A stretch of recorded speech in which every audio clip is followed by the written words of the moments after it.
ପିଲାମାନେ କେମିତି ଅଛ? ଖାଇକି ଆସିଛ କି ନାଇଁ? ତାହେଲେ ପିଲାମାନେ ଆଜି କଣ ଶିଖିବା? ଆଜି ଗୋଟେ ତମକୁ ମୁଁ କାହାଣୀ ଶୁଣେଇବି। ହେଲା, କାହାଣୀ ମାନେ କଣ? ଗପ। ଆଜି ତମକୁ ଗପ ଶୁଣେଇବି। ହେଲା, ଗପଟି ଚତୁର କଇଁଚ ବିଷୟରେ। ହେଲା, ତାହେଲେ ପିଲାମାନେ ଗପ ଶୁଣେଇବି, ଶୁଣିବ ତ? ତାହେଲେ ଶୁଣ ପିଲାମାନେ। ଥରେ ଗୋଟିଏ କଇଁଚ ଜଙ୍ଗଲରେ ବୁଲୁଥିବା ସମୟରେ ଗୋଟିଏ ଭୋକିଲା ବିଲୁଆ ସମ୍ମୁଖକୁ ଆସିଗଲା। ଗୋଟିଏ କଇଁଚ ଥିଲା କି ନାଇଁ ରେ ଜଙ୍ଗଲରେ। ସେତେବେଳେ ବିଲୁଆ କଣ କଲା? କଇଁଚ ସାମ୍ନାକୁ ପଳେଇ ଆସିଲା। ହେଲା, ବିଲୁଆ ତାକୁ ଖାଇବା ପାଇଁ ପ୍ରୟାସ କଲା। ବିଲୁଆ କଣ କଲା? ତାକୁ ଖାଇବା ପାଇଁ ଆସିଲା। ହେଲା, ଖାଇବା ପାଇଁ ଚେଷ୍ଟା କଲା, କିନ୍ତୁ କଇଁଚର ଶକ୍ତିଶାଳୀ ଚର୍ମ ହେତୁ ବିଲୁଆ ତାକୁ ଖାଇ ପାରୁନଥାଏ। ଏବେ କଇଁଚର ଉପରେ କଣ ଥାଉଛି? ଚର୍ମ। କଠିନ ଥାଉଛି କି ନାହିଁ? ଶକ୍ତିଶାଳୀ ତାର ଚର୍ମ ବେଶୀ କଠିନ କି ନାହିଁ? ଶକ୍ତ କି ନାହିଁ? ସେଥିପାଇଁ ବିଲୁଆ ଖାଇ ପାରିଲା ନାହିଁ। ହେଲା, କଇଁଚ ମଧ୍ୟ ତା ଜୀବନ ପାଇଁ ଭୟଭୀତ ହୋଇ ରହିଥାଏ। କଇଁଚ ଡରି ଯାଉଥିଲା, ମତେ କାଳେ ବିଲୁଆ ଖାଇଦବ ବୋଲି। ହେଲା, କଇଁଚ ତାପରେ କଇଁଚ ବିଲୁଆକୁ କହିଲା, ତମେ ମତେ କିଛି ସମୟ ପାଣିରେ କାହିଁକି ରଖୁନାହଁ? ତାପରେ କଇଁଚ କଣ କଲା ନା, ବିଲୁଆ କହିଲା, ତମେ କାହିଁକି ମତେ ପାଣି ଭିତରେ କିଛି ସମୟ ରଖୁନାହଁ ବୋଲି କହିଲା। ହେଲା,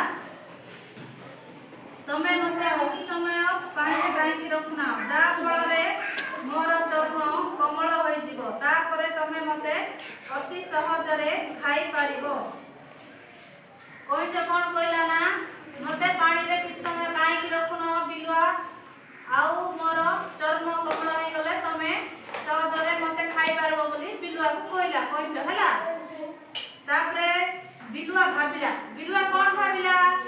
ବାଃ, ମୋ ଶିକାର ନିଜେ କହୁଛି, ମୁଁ ତାକୁ କିପରି ଖାଇବି? କିନ୍ତୁ କଇଁଚ ଠିକ କଥା କହୁଛି। ବିଲୁଆ କଣ ଭାବିଲା? ମୋ ଶିକାର ମତେ ନିଜେ କହୁଛି, ମୁଁ କେମିତି ତାକୁ ଖାଇପାରିବି? ବିଲୁଆ ଭାବିଲା କଇଁଚ ଠିକ କହୁଛି।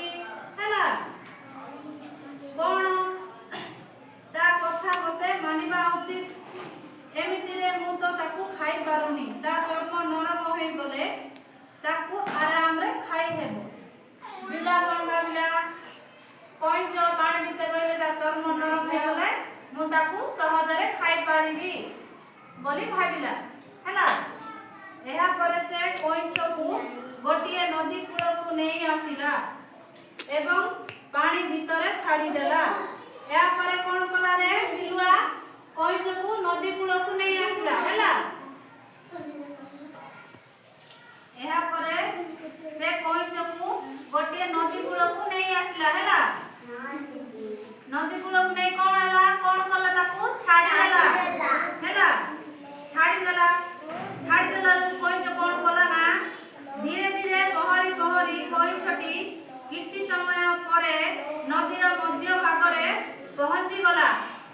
କଇଁଚ କଣ କଲା? ଛାଡ଼ିଦେଲାରୁ ଧୀରେ ଧୀରେ ଆସି ନଦୀର ମଧ୍ୟ ଭାଗରେ ମାନେ ମଝିରେ ପହଞ୍ଚିଗଲା କଇଁଚ।